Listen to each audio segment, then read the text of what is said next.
জানিয়ে দেব আজকের পশ্চিমবঙ্গ ও দেশ বিদেশের সবথেকে বড় গুরুত্বপূর্ণ 50টি তাজা সংবাদ। খবরের শুরুতেই জানিয়ে দেব সংবাদ শিরোনাম, পরে বিস্তারিত। প্রথমবার বিধানসভায় মুখ্যমন্ত্রী শুভেন্দু অধিকারী তার ঘরে তৃণমূলের বিধায়কদের যাওয়ার হিড়িক। তোলাবাজির অভিযোগে গ্রেপ্তার একাধিক টিএমসি নেতা, শুরু থেকেই সরকারের অ্যাকশন মোড চালু। মুখ্যমন্ত্রী শুভেন্দুর জন্য নিয়ে এলেন প্যাকেট প্যাকেট মিষ্টি, বিধানসভায় দাঁড়িয়ে হুমায়ুনের নিশানায় আগের দুর্নীতিগ্রস্ত সরকার। লক্ষ্মীর ভাণ্ডার প্রাপকদের কি নতুন ফর্ম ভরতে হবে? অন্নপূর্ণা ভাণ্ডার নিয়ে বড় আপডেট দিলেন অগ্নিমিত্রা পাল। আরজিকর কাণ্ডে পানিহাটির প্রাক্তন বিধায়ক নির্মল সহ 3 জনের গ্রেপ্তারির দাবি, কোর্টে আবেদন নির্যাতিতার পরিবারের। কলকাতায় বিক্ষুব্ধ তৃণমূল নেতাদের গোপন বৈঠক, আইপ্যাক হটানোর ডাক, বড় ভাঙনের মুখে ঘাসফুল শিবির। এই মাস থেকে রেশনে আটা বিলি বন্ধ, বড় ঘোষণা নতুন খাদ্যমন্ত্রীর। দুর্নীতি রুখতে কড়া পদক্ষেপ। সংখ্যালঘুরা আমাদের সমর্থন করেছে, তাদের উন্নয়ন নিয়ে বড় কথা বিজেপির। তৃণমূল ছাড়লেন সুজাতা মণ্ডল, পদত্যাগ জেলা পরিষদের পদ থেকেও। রাজনৈতিক ভবিষ্যৎ নিয়ে জল্পনা। দেবাংশুর নেতৃত্বে আইটি সেল ভেঙে দিল তৃণমূল, ভোটে বিপর্যয়ের পর দায়িত্বে নয়া কমিটি। কেন খুন করা হলো চন্দ্রনাথ রথকে, কারা খুন করালো, তদন্তে বড় আপডেট। তৃণমূলের একাধিক বিধায়ক আমার কাছে, শপথের পরেই বিস্ফোরক দাবি মুখ্যমন্ত্রী শুভেন্দুর। সিংহমের বাহিনীর হাত ধরে অবশেষে ফলতায় ফিরলেন পুষ্পা, 208-এর লক্ষ্যে মরিয়া বিজেপি। মুখ্যমন্ত্রীর কড়া নির্দেশ, আগামী শনিবার থেকে রাজ্য জুড়ে ব্যাপক অভিযানে নামার নির্দেশ পুলিশকে। ভালো লোক, শুভেন্দুর প্রশংসায় পঞ্চমুখ হুমায়ুন। বিধানসভায় হাজির মনোহরা ছানাবড়া নিয়ে জড়িয়ে ধরলেন মুখ্যমন্ত্রীকে। বাড়িতে এইগুলো থাকলে আপনি আর আয়ুষ্মান ভারতের সুবিধা পাবেন না, জেনে নিন কি কি। বিল্ডিংয়ের নামই নেই, অথচ 15টা লাইসেন্স দেওয়া হয়েছে। বড় দুর্নীতি ধরে ফেললেন মুখ্যমন্ত্রী শুভেন্দু অধিকারী। নন্দীগ্রাম ছাড়লেন, ভবানীপুরের বিধায়ক পদেই শপথ নিলেন শুভেন্দু অধিকারী। একজন বিধায়ক নিয়ে সিপিএম মিছিল করছে, টিএমসির 80 জন এমএলএ চুপ। সেলিমদাকে ধন্যবাদ, কাকলি ঘোষ দস্তুদারের ছেলের। প্রথম মন্ত্রিসভার বৈঠকেই বড় সিদ্ধান্ত মুখ্যমন্ত্রী শুভেন্দুর, অবসরের পর নতুন পদ পাওয়া আমলাদের ছাঁটাই। মুখ্যমন্ত্রীকে দেখে নমস্কার বাইরনের, জবাবে সিএম শুভেন্দুর প্রতিক্রিয়ার ভিডিও ভাইরাল। অযোগ্যদের নিয়ে বড় পদক্ষেপ শুভেন্দুর সরকারের, ফেরাতে হবে সব বেতন। বালি পাচার ও সোনাপাপ্পু মামলায় অ্যাকশনে ইডি, ঝাড়খণ্ড থেকে গ্রেপ্তার কলকাতা পুলিশের অফিসার শান্তনু সিনহা বিশ্বাস। 4 লাখে গ্রুপ ডি, 7 লাখে গ্রুপ সি, ফার্স্ট চাকরি বিক্রির রেড কার্ড, তোলপাড় বাংলার রাজনীতি। বিধায়ক সংখ্যা 208 করার লক্ষ্য নিয়ে তৎপরতা বাড়ালো বিজেপি। দিনভর ঠাসা কর্মসূচি সেরে পার্টি অফিসে ফলতা বৈঠকে মুখ্যমন্ত্রী। গ্রেপ্তার বরাহনগরের তৃণমূল কাউন্সিলর, ভাড়াটের সমস্যা মেটানোর নামে তোলাবাজি করার অভিযোগ। কোনো রাজনৈতিক রং দেখা নয়, অবিলম্বে কলকাতার 300 পক্সো মামলার নিষ্পত্তির নির্দেশ কমিশনারের। উল্টে গেল বাংলার তখত, খাস কলকাতায় দাঁড়িয়ে শুভেন্দুর হুঙ্কার। ভবানীপুর জয়ের পর প্রথমবার মিছিলের নজিরবিহীন উন্মাদনা। বিপুল সংখ্যক বাহিনী মোতায়েন, অবৈধ কারখানা ভাঙার কাজ শুরু তিলজলায়। কলকাতায় এবার বুলডোজার অ্যাকশন। আলু চাষিদের জন্য বড় বার্তা, এবার থেকে পাবেন এই সুবিধা, ঘোষণা মুখ্যমন্ত্রীর। মনোজ আগরওয়াল হলেন রাজ্যের নতুন মুখ্য সচিব, প্রথম দিনই বড় চমক মুখ্যমন্ত্রী শুভেন্দুর। সিঁড়িতে মাথা ছুঁইয়ে বিধানসভায় মুখ্যমন্ত্রী শুভেন্দু, পুজো দিলেন নিজের ঘরে। বিধায়কদের শপথ নেওয়াচ্ছেন প্রোটেম স্পিকার। মাছে ভাতে বাঙালি, বিধানসভায় লাঞ্চে কবজি ডুবিয়ে মাছ ভাত খেলেন এমএলএরা। রাজ্যের সমস্ত অবৈধ টোল প্লাজা বন্ধ করতে হবে, জেলা শাসকদের নির্দেশ মুখ্য সচিবের, অন্যথায় কড়া ব্যবস্থা। লাগামহীন দুর্নীতির অভিযোগ, তৃণমূল শাসিত 128 পুর এলাকায় বসছে সিসিটিভি, নজরদারিতে খোদ মন্ত্রী। সওদা 30 লাখে, পরীক্ষার 1 সপ্তাহ আগে হরিয়ানার ডাক্তারের কাছ থেকে নিটের প্রশ্ন কেনেন রাজস্থানের 2 ভাই, গ্রেপ্তার। পুলিশ নিষ্ক্রিয়, আদালত নীরব দর্শক, বিজেপি নেতারা উৎসবে ব্যস্ত। সপ্তগ্রাম ও চাকদহে 2 তৃণমূল কর্মীর মুহূর্তে গর্জে উঠলেন অভিষেক। নেপাল সীমান্ত পেরিয়ে অনুপ্রবেশ, শিলিগুড়িতে গ্রেপ্তার 2 বিদেশি, মিলল প্রচুর নথি। পদ্ম শিবিরের নাম লেখাচ্ছেন মদন মিত্র, মাঝ রাস্তায় বড়সড় বোমা ফাটালেন অর্জুন সিং, তুঙ্গে জল্পনা। রাজিনগর ছাড়তে চলেছেন হুমায়ুন কবির। আগামী 5 বছর নওদার বিধায়ক হয়ে থাকার অঙ্গীকার নেতার। 1000 থেকে সরাসরি 2000 বিধবা বার্ধক্য প্রতিবন্ধী ভাতা বাড়িয়ে বড় ঘোষণা বিজেপি সরকারের। বাংলা পক্ষের গর্গ চট্টোপাধ্যায়কে 4 দিনের পুলিশে হেফাজতে পাঠালো কোর্ট, তদন্তে অসহযোগিতার অভিযোগ। পোর্টালের মাধ্যমে দিতে হবে ইমাম মুয়াজ্জিন ভাতা, মুখ্যমন্ত্রীর নির্দেশের পরে সক্রিয় সংখ্যালঘু দপ্তর। দিলীপ ঘোষের রুদ্রমূর্তি সরাসরি নাম না করে কাদের সময় থাকতে শুধরে যাওয়ার নিদান দিলেন বিজেপি নেতা। সাগরে সুস্পষ্ট হলো নিম্নচাপ অঞ্চল, ভারী বৃষ্টির পূর্বাভাস, উত্তরবঙ্গে বইবে ঝোড়ো হাওয়াও, দক্ষিণের 2 জেলায় সতর্কতা। এতক্ষণ শুনছিলেন সংবাদ শিরোনাম, এখন আসছি বিস্তারিত খবরে। বাংলায় রাজনীতির নতুন অধ্যায় শুরু হলো বুধবার। 18তম বিধানসভার প্রথম অধিবেশন ঘিরে সকাল থেকেই সাজো সাজো রব ছিল বিধানসভা চত্বরে। নির্বাচনের ফল প্রকাশের পর এই প্রথম নবনির্বাচিত বিধায়করা রাজ্য বিধানসভায় সমবেত হলেন। বুধবার ও বৃহস্পতিবার এই দুদিন ধরে চলবে বিধায়কদের শপথ গ্রহণ পর্ব। তবে দিনের সবটুকু আলো কেড়ে নিলেন রাজ্যের নতুন প্রশাসনিক প্রধান তথা ভবানীপুরের বিধায়ক শুভেন্দু অধিকারী। মুখ্যমন্ত্রী হিসেবে এই প্রথমবার তিনি বিধানসভার অলিন্দে পা রাখলেন। এদিন বিধানসভায় পৌঁছানোর পর এক আবেগঘন মুহূর্তের সাক্ষী থাকল রাজ্য রাজনীতি। নিচের কনভয় থেকে নামার পর বিধানসভার মূল ভবনে ঢোকার আগে সিঁড়িতে নতজানু হয়ে প্রণাম করেন মুখ্যমন্ত্রী শুভেন্দু অধিকারী। এরপরই তাকে বিধানসভা চত্বরে সসম্মানে গার্ড অফ অনার দেওয়া হয়। উল্লেখ্য, গত সোমবার নবান্নে দায়িত্বভার গ্রহণের দিনও তাকে একইভাবে রাষ্ট্রীয় সম্মান জানানো হয়েছিল। বিধানসভা ভবনে প্রবেশ করার পর মুখ্যমন্ত্রী নিজের জন্য বরাদ্দ কক্ষে যান এবং সেখানে নিষ্ঠা ভরে পুজো দেন। তবে এদিন সবথেকে বেশি চমক ছিল মুখ্যমন্ত্রীর ঘরে তৃণমূল বিধায়কদের উপস্থিতি। সৌজন্যের খাতিরে হোক বা অন্য কোনো রাজনৈতিক সমীকরণে শুভেন্দু অধিকারীর ঘরে একে একে প্রবেশ করতে দেখা যায় হরিহরপাড়ার তৃণমূল বিধায়ক নিয়ামত শেখ, রঘুনাথগঞ্জের তৃণমূল বিধায়ক আখরুজ্জামান এবং সুতির তৃণমূল বিধায়ক ইমানি বিশ্বাসের মতো নেতারা। বিধানসভার অন্দরে শাসক ও বিরোধী শিবিরের এই সৌজন্য বিনিময় নজর কেড়েছে উপস্থিত সকলের। এরপর বেলা ঠিক 11:02 মুখ্যমন্ত্রী হিসেবে প্রথমবার বিধানসভার মূল অধিবেশন কক্ষে প্রবেশ করেন শুভেন্দু অধিকারী। তার সঙ্গে ছিলেন প্রোটেম স্পিকার তাপস রায় এবং রাজ্যের নবনিযুক্ত মন্ত্রী দিলীপ ঘোষ। ঘড়ির কাঁটায় তখন ঠিক 11:04। প্রোটেম স্পিকারের উপস্থিতিতে বিধায়ক হিসেবে শপথ বাক্য পাঠ করেন শুভেন্দু অধিকারী। মুখ্যমন্ত্রীর শপথ গ্রহণ পর্ব শেষ হওয়ার পর একে একে শপথ নেন মন্ত্রিসভার অন্য সদস্যরা। তালিকায় ছিলেন বর্ষিয়ান নেতা দিলীপ ঘোষ, অশোক কীর্তনিয়া, ক্ষুদিরাম টুডু, নিশীথ প্রামাণিক এবং অগ্নিমিত্রা পাল। নতুন সরকারের এই শপথ গ্রহণ অনুষ্ঠানকে কেন্দ্র করে বিধানসভা চত্বরে নিরাপত্তা ছিল চোখে পড়ার মতো। রাজ্য বিধানসভা নির্বাচনে জয়ী বাকি বিধায়করাও ধাপে ধাপে নির্দিষ্ট সময়ের মধ্যে শপথ গ্রহণ সম্পন্ন করবেন। বাংলার প্রশাসনিক ইতিহাসে এক নতুন দিশা দেখাতেই যে এই সরকার বদ্ধপরিকর, এদিনের অধিবেশনের মেজাজ থেকেই তা স্পষ্ট হয়ে গিয়েছে। ক্ষমতায় আসার পর থেকেই একদম অ্যাকশন মোডে পশ্চিমবঙ্গের নতুন সরকার। এই প্রথম রাজ্যের সরকার গড়েছে বিজেপি। শুরু থেকেই প্রতিশ্রুতি মতো একাধিক কাজ শুরু করে দিয়েছে পশ্চিমবঙ্গের প্রথম বিজেপি সরকার। একাধিক জায়গায় তোলাবাজির অভিযোগে গ্রেপ্তার হয়েছে বেশ কয়েকজন তৃণমূল নেতাকর্মী। তোলাবাজির অভিযোগে 2 ভাই সহ যুব তৃণমূল নেতা গ্রেপ্তার পূর্ব বর্ধমানের যুব তৃণমূলের সাধারণ সম্পাদক, কাটোয়ার তৃণমূল ছাত্র পরিষদের সভাপতিও গ্রেপ্তার যুব তৃণমূল নেতা বাবুলাল শেখ, টিএমসিপি নেতা কচি শেখ। তোলাবাজির অভিযোগে বাবুলাল, কচি শেখের 2 ভাই ছোট্ট শেখও গ্রেপ্তার।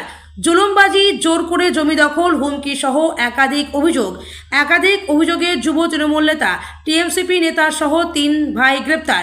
বাবুলাল ও ছোট্টুর 4 দিনের পুলিশ হেফাজত, কচি শেখের 7 দিনের জেল হেফাজতের নির্দেশ দিয়েছে কাটোয়া মহকুমা আদালত। পূর্ব বর্ধমানের কাটোয়ায় পুলিশের জালে ধরা পড়লেন দীর্ঘদিন ধরে অভিযোগের আঙুল ওঠা এলাকার যুব তৃণমূল নেতা সহ জোড়াফুল শিবিরের 3 সদস্য। 3 জনের বিরুদ্ধে জুলুমবাজি, জোর করে জমি দখল, হুমকি সহ একাধিক অভিযোগ রয়েছে। জলপাইগুড়িতে টাকা তোলার অভিযোগে গ্রেপ্তার তৃণমূল নেতা, বজরং দলের সদস্য পদ পাইয়ে দেওয়ার নামে টাকা তোলার অভিযোগ। গ্রেপ্তার ময়নাগুড়ি পঞ্চায়েত সমিতির তৃণমূলের প্রাক্তন স্বাস্থ্য কর্মাধ্যক্ষ। ধৃত ময়নাগুড়ি পঞ্চায়েত সমিতির তৃণমূলের প্রাক্তন স্বাস্থ্য কর্মাধ্যক্ষ তপন মজুমদার। তোলাবাজির অভিযোগে বর্ধমানের তৃণমূল নেতা গ্রেপ্তার। 10 লক্ষ টাকা তোলা চেয়ে খুনের হুমকি দেওয়ার অভিযোগ, গ্রেপ্তার বর্ধমান তৃণমূলের সাধারণ সম্পাদক শিবশঙ্কর ঘোষ। মিথ্যে মামলা দিয়ে গ্রেপ্তার, পাল্টা দাবি তৃণমূল কংগ্রেসের বরানগরের তৃণমূল কাউন্সিলর গ্রেপ্তার। তোলাবাজির অভিযোগে গ্রেপ্তার শান্তনু মজুমদার। বরানগরের 14 নম্বর ওয়ার্ডের তৃণমূল কাউন্সিলর গ্রেপ্তার। মহিলার বাড়িতে জোর করে ভাড়াটে ঢুকিয়ে দেওয়ার অভিযোগ, নিজেই ভাড়াটে ঢুকিয়ে মিটমাটে সালিশি সভা করার অভিযোগ, গ্রেপ্তার তৃণমূল কাউন্সিলর শান্তনু মজুমদার ওরফে মেজো। আজ একে একে শপথ নিচ্ছেন রাজ্যের বিধায়করা। প্রথমে ভবানীপুরের বিধায়ক হিসেবে শপথ নিলেন শুভেন্দু অধিকারী। মন্ত্রীরা ছাড়াও অন্যান্য বিধায়করাও আজ শপথ গ্রহণ করলেন। এর মধ্যে যেমন রয়েছেন তৃণমূল বা বাম বিধায়করা, তেমনি আজ নওদার বিধায়ক হিসেবে শপথ নিলেন হুমায়ুন কবির। আর এরই মধ্যে ঘটেছে এক মজার ঘটনাও। আম জনতা উন্নয়ন পার্টির চেয়ারম্যান হুমায়ুন কবির এবারের নির্বাচনে জিতেছেন দুটো কেন্দ্র থেকে, নওদা আর রেজিনগর। এর মধ্যে তিনি নওদার বিধায়ক হিসেবে শপথ নিলেন আজ তিনি মুর্শিদাবাদ থেকে মনোহরা সহ একাধিক রকমের মিষ্টি নিয়ে এসছেন মুখ্যমন্ত্রী শুভেন্দু অধিকারীর জন্য, তাকে দেবেন বলে। বিধানসভায় ঢোকার আগে সংবাদ মাধ্যমের মুখোমুখি হন হুমায়ুন কবির। সেখানে দেখা যায় তিনি দুটো আইডি কার্ড গলায় ঝুলিয়ে বিধানসভায় এসছেন। আরও সেখানে তিনি বলেন তিনি 74 নওদা কেন্দ্রের বিধায়ক হিসেবে শপথ নেবেন, আর কয়েকদিনের মধ্যে তিনি রেজিনগরের আসন ছেড়ে দেবেন বলেও জানালেন। হুমায়ুন বলেন যাতে দ্রুত উপনির্বাচন হয় সেই জন্যই মুখ্যমন্ত্রী থেকে নির্বাচন কমিশন সকলের কাছেই আবেদন করব। নতুন দল তৈরি করো, দুটো আসন জয়ের আনন্দ অনেক বেশি। দুর্নীতিগ্রস্ত সরকারটাকে ঘাড় ধাক্কা দিয়ে নামিয়ে দিয়েছে বাংলার মানুষ, সেই জন্য বাংলার মানুষকে আমি ধন্যবাদ জানাবো। প্রসঙ্গত বিধানসভায় আজ শুরু হলো শপথ গ্রহণ অনুষ্ঠান। এই শপথ গ্রহণ অনুষ্ঠান চলবে আগামীকালও। আজ বিধায়ক হিসেবে প্রথম শপথ নিলেন মুখ্যমন্ত্রী শুভেন্দু অধিকারী। ভবানীপুরের বিধায়ক হিসেবে শপথ নিলেন শুভেন্দু অধিকারী। এদিন প্রথম বিধানসভায় ঢুকলেন মুখ্যমন্ত্রী শুভেন্দু অধিকারী। তারপর তিনি নতজানু হলেন বিধানসভার সিঁড়িতে। কথা রাখলো নতুন সরকার। ক্ষমতায় আসার পর প্রথম ক্যাবিনেট বৈঠক থেকেই বড় ঘোষণা করলেন মুখ্যমন্ত্রী শুভেন্দু অধিকারী। 1 জুন থেকেই রাজ্যে কার্যকর হতে চলেছে বহুল প্রতীক্ষিত অন্নপূর্ণা ভাণ্ডার প্রকল্প। এই প্রকল্পের আওতায় রাজ্যের মহিলারা মাসে 3000 টাকা করে সরাসরি নিজেদের ব্যাংক অ্যাকাউন্টে পাবেন। লক্ষ্মীর ভাণ্ডার কি তবে বন্ধ? রাজ্যের নতুন মন্ত্রী অগ্নিমিত্রা পাল স্পষ্ট করে দিয়েছেন, যারা আগে লক্ষ্মীর ভাণ্ডার পাচ্ছিলেন তারা সকলেই অন্নপূর্ণা ভাণ্ডারের সুবিধা পাবেন। অর্থাৎ 1500 টাকার বদলে এখন থেকে দ্বিগুণ টাকা অর্থাৎ 3000 টাকা পাবেন মহিলারা। তবে এই টাকা দেওয়ার আগে একটি বড়সড় অ্যানালিসিস বা তথ্য যাচাইয়ের প্রক্রিয়া চালানো হবে বলে জানিয়েছে নবান্ন। কাদের নাম বাদ যাবে? অগ্নিমিত্রা পালের বক্তব্য অনুযায়ী সরকারি টাকা দেওয়ার ক্ষেত্রে স্বচ্ছতা বজায় রাখতে চাইছে নতুন সরকার। তিনি বলেন যারা মারা গিয়েছেন কিংবা যারা আমাদের দেশের নাগরিক নন তারা এই প্রকল্পের সুবিধা পাবেন না। মূলত ভুয়ো উপভোক্তা চিহ্নিত করতে এই যাচাইকরণ প্রক্রিয়া। বিজেপি প্রার্থী সঞ্জয় সিং ও একই সুরে জানিয়েছেন বহু যোগ্য ব্যক্তি সুবিধা পাচ্ছিলেন না, আবার অনেক ভুয়ো লোক টাকা পাচ্ছিলেন। সেই তালিকা সংশোধন করেই 1 জুন থেকে সরাসরি ব্যাংক ট্রান্সফার শুরু হবে। 1 জুন থেকে কি টাকা? মুখ্যমন্ত্রী শুভেন্দু অধিকারী নবান্নের বৈঠক শেষে স্পষ্ট করে দেন 1 জুন থেকে অন্নপূর্ণা ভাণ্ডারের টাকা মহিলাদের অ্যাকাউন্টে ঢুকতে শুরু করবে। তবে তার আগে একটি ভেরিফিকেশন হবে। যদি কেউ অযোগ্য হয়েও আগে টাকা পেয়ে থাকেন তবে নতুন তালিকায় তাদের নাম বাদ পড়বে। নির্বাচনী প্রতিশ্রুতি অনুযায়ী বিজেপি সরকার গড়তেই লক্ষ্মীর ভাণ্ডারকে আপগ্রেড করে 3000 টাকার অন্নপূর্ণা ভাণ্ডার করার পথে হাঁটল। জুনের শুরুতেই বাংলার মহিলাদের হাতে এই শীতল পরশ পৌঁছে দিতে তৎপর নবান্ন। পরিবারের অভিযোগ নির্যাতিতার দেহের দ্বিতীয়বার ময়নাতদন্তে বাধা দেওয়া হয়েছিল। নদী পরিবারের কাছে হস্তান্তর না করে তড়িঘড়ি দেহদাহ করা হয়েছিল বলে অভিযোগ। আরজিকর কাণ্ডের প্রতিবাদে স্থাপিত ক্রাই অফ দ্য আওয়ার মূর্তি। আরজিকর হাসপাতালে মহিলা চিকিৎসককে ধর্ষণ এবং খুনের ঘটনায় আরও 3 জনের গ্রেপ্তারের দাবি তুলল নির্যাতিতার পরিবার। পানিহাটির তৎকালীন বিধায়ক নির্মল ঘোষের গ্রেপ্তারের আর্জি জানিয়েছে তারা। পাশাপাশি সোমনাথ দাস এবং সঞ্জীব মুখোপাধ্যায় নামে 2 জনেরও গ্রেপ্তারের দাবি তুলেছে পরিবার। ওই 3 জনের গ্রেপ্তারি চেয়ে বুধবার শিয়ালদহ আদালতের দ্বারস্থ হয় নির্যাতিতার পরিবার। পরিবারের অভিযোগ নির্যাতিতার দেহের দ্বিতীয়বার ময়নাতদন্তে বাধা দেওয়া হয়েছিল। নথি পরিবারের কাছে হস্তান্তর না করে তড়িঘড়ি দেহ দাহ করা হয়েছিল বলে অভিযোগ। ওই অভিযোগগুলির প্রেক্ষিতে প্রাক্তন বিধায়ক সহ ওই 3 জনের গ্রেপ্তারির দাবি তুলেছে নির্যাতিতার পরিবার। বুধবার শিয়ালদহ আদালতে তারা আবেদন জানায় ওই 3 জনকে হেফাজতে নিয়ে জিজ্ঞাসাবাদ করা হোক। শুনানির জন্য সিবিআইয়ের আইনজীবীও পৌঁছেছেন আদালতে। আদালতে সিবিআইয়ের আইনজীবী সওয়াল করেন, তদন্তকারী কাকে গ্রেপ্তার করবে তা কেউ নির্দেশ দিতে পারে না, আমরা একটা জবাব দিতে চাই। তখন নির্যাতিতার পরিবারের আইনজীবী পাল্টা সওয়াল করেন, তার মানে আপনারা সময় চাইছেন? এটা ভালো যে ওরা ভাবনা চিন্তা করেছেন। 3 জনের বিরুদ্ধে আমরা হেফাজতে নিয়ে জিজ্ঞাসাবাদ চেয়েছি। ঘটনার পর 3 জন সক্রিয় হয়ে গেলেন। এর মধ্যে প্রথম নির্মল ঘোষ, দ্বিতীয় সঞ্জীব মুখোপাধ্যায়। ইনি আগে বামপন্থী ছিলেন, পরে সময়ের সঙ্গে রং বদলেছেন। তারা দেহ হাইজ্যাক করে নেন। পরিবারের আইনজীবী আরও জানান, 2024 সালে দেওয়া চার্জশিটে বলা হয়েছিল অতিরিক্ত চার্জশিট দেওয়া হবে, কিন্তু এখনও দেওয়া হয়নি। দুপক্ষের বক্তব্য শুনে বিচারক জানান, আগামী 5ই জুন এই মামলার পরবর্তী শুনানি হবে। এবারের নির্বাচনে নির্মলের পুত্র তীর্থঙ্কর ঘোষকে প্রার্থী করেছিল তৃণমূল, তার বিপরীতে বিজেপি প্রার্থী করেছিল আরজিকর কাণ্ডে নিহত নির্যাতিতার মাকে। ভোটে তৃণমূল প্রার্থীকে হারিয়ে জয়ী হয়েছেন নির্যাতিতার মা। নতুন সরকারের মুখ্যমন্ত্রী হিসাবে শপথ নেওয়ার আগেই শুভেন্দু অধিকারী ঘোষণা করে দিয়েছেন আরজিকর কাণ্ডে নতুন করে কমিশন বসানো হবে। বিজেপির পরিষদীয় দলনেতা নির্বাচিত হওয়ার পরে প্রথম ভাষণে শুভেন্দু বলেছিলেন, সন্দেশখালী থেকে আরজিকর হয়ে যত জায়গায় মা বোন কন্যাদের অত্যাচার করা হয়েছে তা নিয়ে কমিশন বসবে, তাদের বিরুদ্ধে ব্যবস্থা হবে। বুধবার সকাল থেকে বিধায়কদের শপথ গ্রহণ পর্ব শুরু হয়েছে বিধানসভায়। পূর্ব ঘোষিত সূচি অনুযায়ী উত্তর 24 পরগনার জয়ী প্রার্থীদেরও বিধায়ক পদের শপথ রয়েছে বুধবারই। তবে এরই মাঝে বুধবার আদালত চত্বরে পৌঁছে যান নির্যাতিতার মা। সেখানে তিনি বলেন, এটার প্রায়োরিটি আগে, আমার মেয়ে আমার গোটা পৃথিবী ছিল, আমার এই জায়গাটা থাকবে মেয়ের জন্য অন্তত। বিধানসভা নির্বাচনের ফল প্রকাশের পর থেকেই রাজ্যের শাসক দল তৃণমূল কংগ্রেসের অন্দরে ফাটল চওড়া হতে শুরু করেছে। একদিকে যখন হারের কারণ ও অন্তর্ঘাত খুঁজতে আগামী শুক্রবার দলের সমস্ত স্তরের নেতাদের নিয়ে মেগা বৈঠকের ডাক দিয়েছেন মমতা বন্দ্যোপাধ্যায়, ঠিক তখনই দলের অন্দরে দানা বাঁধছে নজিরবিহীন বিদ্রোহ। কলকাতায় গোপন বৈঠক ও বিস্ফোরক দাবি। সূত্রের খবর, সম্প্রতি কলকাতায় তৃণমূলের বেশ কয়েকজন বিক্ষুব্ধ নেতা একটি গোপন বৈঠক করেছেন। সেই বৈঠক থেকে এমন কিছু তথ্য সামনে আসছে যা শীর্ষ নেতৃত্বের কপালে চিন্তার ভাঁজ ফেলেছে। বৈঠকে উপস্থিত এক প্রাক্তন বিধায়ক সরাসরি দলের বর্তমান পরিচালনার ধরন নিয়ে প্রশ্ন তুলেছেন। তার দাবি, একটি নির্দিষ্ট কর্পোরেট সংস্থার হাতে দল তুলে দেওয়ার কারণেই সংগঠনের অপূরণীয় ক্ষতি হয়েছে। শীর্ষ নেতৃত্ব এই ধ্রুব সত্যটি মানতে চাইছে না। বিক্ষুব্ধ গোষ্ঠীর অভিযোগ, বর্তমানে দলের রাজনৈতিক অভিমুখ স্পষ্ট নয় এবং শীর্ষ নেতৃত্বের কাছ থেকে কোনো সুনির্দিষ্ট বার্তাও পাওয়া যাচ্ছে না।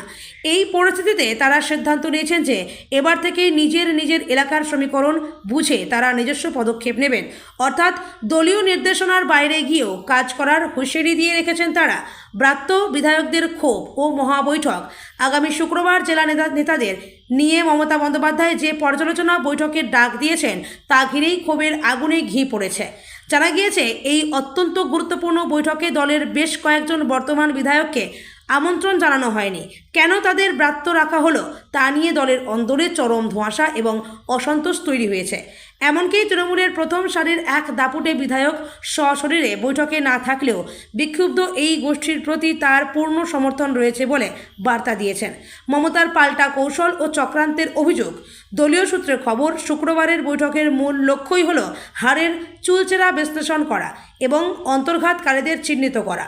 তবে মমতা বন্দ্যোপাধ্যায় প্রথম থেকেই দাবি করে আসছেন যে এই নির্বাচনে তাদের নৈতিক হার হয়নি। তার অভিযোগ, দিল্লির ইশারায় গণনার দিন পরিকল্পনা মাফিক 100টি আসন লুট করা হয়েছে।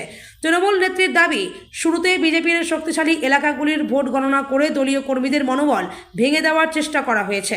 এই কারচুপির অভিযোগকে হাতিয়ার করেই এবার রাজপথে বড়সড় আন্দোলনের রূপরেখা তৈরি করতে চাইছে তৃণমূল। দুর্নীতি রুখতে রেশনে আটা বিলি বন্ধের নির্দেশ খাদ্যমন্ত্রীর। ফুড কর্পোরেশন অফ ইন্ডিয়ার পাঠানো গমই বিলি হবে, জানালেন খাদ্যমন্ত্রী অশোক কীর্তনিয়া। আগের সরকারের আমলে রেশনে চাল নিয়েও ব্যাপক দুর্নীতি হয়েছে, আর কোনো দুর্নীতি হলে কড়া পদক্ষেপ করা হবে, হুঁশিয়ারি খাদ্যমন্ত্রীর। খাদ্যমন্ত্রী হিসেবে দায়িত্ব নিয়েই দুর্নীতি রুখতে তৎপর বিজেপির বিধায়ক অশোক কীর্তনিয়া। বনগাঁ উত্তর কেন্দ্র থেকে নির্বাচিত হয়েছেন অশোক কীর্তনিয়া। খাদ্যমন্ত্রী হিসাবে দায়িত্ব পেয়েছেন। তিনি বলেছেন, এত বড় দুর্নীতি হয়েছে, যখনই আমাকে এই দপ্তরের দায়িত্ব দেওয়া হয়েছিল মুখ্যমন্ত্রী শুভেন্দু অধিকারী বলেছিলেন, অশোকবাবু আপনি চলে যান দপ্তরে। যে দুটো দপ্তর আমাকে দেওয়া হয়েছে, খাদ্য ও সমবায় দপ্তর, আপনি ভিজিট করে আসুন। আর বলেছিলেন, আটা নিয়ে যে দুর্নীতি হয়েছে, নিম্নমানের খাদ্য সামগ্রী দেওয়া হয়েছে, যে কোনো মূল্যে আটা বন্ধ করুন। আমি সেদিনই আধিকারিকদের বলেছিলাম আজ থেকে আর কোনো আটা বিলি হবে না। আমাকে আধিকারিকরা বলেছিলেন, সাহেব সরকারের 600 কোটি টাকা ক্ষতি হবে। যত পরিমাণ আটা আছে ডিস্ট্রিবিউটরদের কাছে তারা আটা ও গম মিলিয়ে সমপরিমাণে তা বিলি করবে। জুন মাস থেকে কোনো আটা রেশনের মাধ্যমে বিলি বন্টন হবে না। এফসিআই যে গম পাঠাবে তা পশ্চিমবঙ্গের মানুষের জন্য বিলি বন্টন হবে। এখানেই শেষ নয়, রেশনের চাল বন্টন নিয়েও কড়া বার্তা দিয়েছেন খাদ্যমন্ত্রী অশোক কীর্তনিয়া। বলেছেন, আজকে জানতে পারলাম 41 টাকা 67 পয়সা 1 কেজি চালের সহায়ক মূল্য। সরকারি রেট, কিন্তু যে চাল দেওয়া হয় তার দাম কেজি প্রতি 41 টাকা 67 পয়সা নয়। আমি আধিকারিকদের বলে আসছি, পশ্চিমবঙ্গের মানুষের খাদ্যের সঙ্গে কোনো কম্প্রোমাইজ নয়। আমি ভিজিটে যাব, কখন কোথায় যাব কোনো আধিকারিককে জানিয়ে যাব না। দুর্নীতি রুখতে কড়া বার্তা দিয়েছেন খাদ্যমন্ত্রী অশোক কীর্তনিয়া। বলেছেন, যে এলাকায় দুর্নীতি হবে সেখানকার আধিকারিক, রেশন ডিলার, হোলসেলার, মিল মালিক তাদের দায়ে নিতে হবে। দুর্নীতি হলে তার কৈফিয়ত তাদের নিতে হবে। দীর্ঘদিন যা হয়েছে, 15 বছর যা হয়েছে সেটা আর হবে না, আমি অঙ্গীকার করে গেলাম। 15 বছর পর রাজ্যে পরিবর্তন হয়েছে। প্রথমবার বাংলায় ক্ষমতায় এসেছে বিজেপি। তারপর থেকেই প্রশ্ন উঠছে, পদ্ম শিবির কি এবার সংখ্যালঘুদের ভোটও পেয়েছে? সেই প্রশ্নের উত্তর দিলেন রাজ্য বিজেপি সভাপতি শ্রমিক ভট্টাচার্য। একই সঙ্গে উন্নয়ন নিয়ে ভেদাভেদ হবে কিনা সেই জল্পনাকেও খারিজ করে দিলেন। কি বললেন রাজ্য বিজেপির সভাপতি? 26-এর নির্বাচনের আগে বিজেপি কর্মীদের সঙ্গে বৈঠকে শ্রমিক বলেছিলেন, এই নির্বাচনে ক্ষমতায় না এলে আমরা পার্টি করতে পারবো না। সে কথা উল্লেখ করে একটি সংবাদ মাধ্যমকে দেওয়া সাক্ষাৎকারে বিজেপির রাজ্য সভাপতি বলেন, আমি তো প্রকাশ্যে বলছি এই নির্বাচন ছিল হিন্দু বাঙালির জন্য শেষ নির্বাচন এবং প্রগতিশীল মুক্তমনা শিক্ষিত মুসলমানদের জন্য শেষ নির্বাচন ছিল। মুক্তমনা প্রগতিশীল শিক্ষিত মুসলমানের ভোট কি এবার পেয়েছে বিজেপি? এই নিয়ে শ্রমিকের বক্তব্য। এই নিয়ে আমি কোনো মন্তব্য করছি না। এরপরই অবশ্য তিনি বলেন, একদম সংখ্যালঘুরা একটাও ভোট দেননি, এটা আমি বিশ্বাস করি না। সংখ্যালঘুরা সমর্থন করেছেন তো? শ্রমিকের স্পষ্ট বক্তব্য, আমরা একটা বার্তা দিতে চেয়েছিলাম। পশ্চিমবঙ্গে একটা ন্যারেটিভ তৈরি হয়েছিল, 25 থেকে 30% যে মুসলিম ভোট রয়েছে সেটা নিয়েই মমতা বন্দ্যোপাধ্যায় ক্ষমতায় ফিরে আসবেন। তারাই এখানে রাজনৈতিক শক্তির পরিবর্তনের নিয়ম হবে। সেটা যে হয় না সেই বার্তা দিয়ে চেয়েছিলাম। সংখ্যালঘুদের ভোট না পেয়েও ক্ষমতায় আসা যায়, সেই বার্তাই তারা দিয়ে চেয়েছিলেন বলে মন্তব্য করেন তিনি। সংখ্যালঘুদের বার্তা, শ্রমিকের সংখ্যালঘুদের বার্তা দিয়ে শ্রমিক বলেন, আমি প্রথম দিনই সমস্ত সংখ্যালঘুর কাছে আবেদন করেছিলাম, বিজেপি তোমাদের শত্রু নয়, আমাদের রাজনীতি প্রতিহিংসার রাজনীতি নয়, আমাদের লড়াই কোনো ধর্মের বিরুদ্ধে নয়, আমাদের লড়াই জিহাদিদের বিরুদ্ধে, মৌলবাদীদের বিরুদ্ধে। একই সঙ্গে হিন্দুদের একাংশকে বার্তা দিয়ে তিনি বলেন, একটা সংখ্যক হিন্দুও যদি মনে করেন আমরা উগ্রতা দেখাবো, আমরা ত্রিশূল নিয়ে রাস্তায় ছোটাছুটি করব, আমরাই পরবর্তী সরকারকে নিয়ন্ত্রণ করব, সেটাও হবে না। 4ই মে বিধানসভা ভোটে বিজেপির জয়ের পর খুশি হয়েছিলেন সুজাতা মণ্ডল। সৌমিত্র খায়ের প্রাক্তন স্ত্রী সুজাতা এবার তৃণমূল কংগ্রেস ছাড়লেন। বাঁকুড়া জেলা পরিষদের কর্মাধ্যক্ষ পদ থেকে পদত্যাগ করার পাশাপাশি তৃণমূল ছেড়ে সুজাতার দাবি, আপাতত গন্তব্য অন্য কোনো দল নয়। বাঁকুড়া জেলা পরিষদের মৎস্য ও প্রাণী সম্পদ স্থায়ী সমিতির কর্মাধ্যক্ষ পদ থেকে পদত্যাগ করার পাশাপাশি তৃণমূল ছাড়লেন সুজাতা মণ্ডল। বুধবার বাঁকুড়ার জেলা শাসকের দপ্তরে গিয়ে নিজের পদত্যাগপত্র জমা দেন সুজাতা মণ্ডল। পাশাপাশি তৃণমূল নেতৃত্ব ও ভোট কুশলী সংস্থার বিরুদ্ধে অভিমানের কথা জানিয়ে দল ছাড়ার কথাও ঘোষণা করেছেন তিনি। বাঁকুড়া তথা বঙ্গ রাজনীতির অন্যতম বর্ণময় চরিত্র সুজাতা মণ্ডল। বিষ্ণুপুরের সাংসদ সৌমিত্র খাঁর প্রাক্তন স্ত্রী সুজাতা একসময় ছিলেন বিজেপির সক্রিয় কর্মী। 2019 সালের লোকসভা নির্বাচনে আইনি বাধায় যখন সৌমিত্র খাঁ বিজেপি প্রার্থী হয়েও নিজের লোকসভা কেন্দ্র বিষ্ণুপুরে প্রচারে নামতে পারেননি, সে সময় তার হয়ে প্রচারে ঝড় তুলেছিলেন সুজাতা। কিন্তু 1 বছরের মাথায় তিনি দল ছেড়ে তৃণমূলে যোগ দেন। সৌমিত্র খাঁর সঙ্গে বিবাহ বিচ্ছেদ হয়ে যায়। 2021 সালে আরামবাগ বিধানসভা কেন্দ্র থেকে তাকে প্রার্থী করে তৃণমূল, কিন্তু জয়ের মুখ দেখতে পাননি। তবে 2023 সালের পঞ্চায়েত নির্বাচনে তৃণমূলের টিকিটে জিতে বাঁকুড়া জেলা পরিষদের মৎস্য ও প্রাণী সম্পদ স্থায়ী সমিতির কর্মাধ্যক্ষ হন তিনি। 2024-এর লোকসভা নির্বাচনে তাকে তার প্রাক্তন স্ত্রী সৌমিত্র খাঁর বিরুদ্ধে বিষ্ণুপুর লোকসভা আসনে প্রার্থী করে তৃণমূল, কিন্তু এবারও জয়ের মুখ দেখতে পাননি তিনি। এবার রাজ্যে পালাবদল হতেই সেই সুজাতা মণ্ডল অভিমানে দল ছাড়লেন। সঙ্গে ছাড়লেন বাঁকুড়া জেলা পরিষদের মৎস্য কর্মাধ্যক্ষ পদও।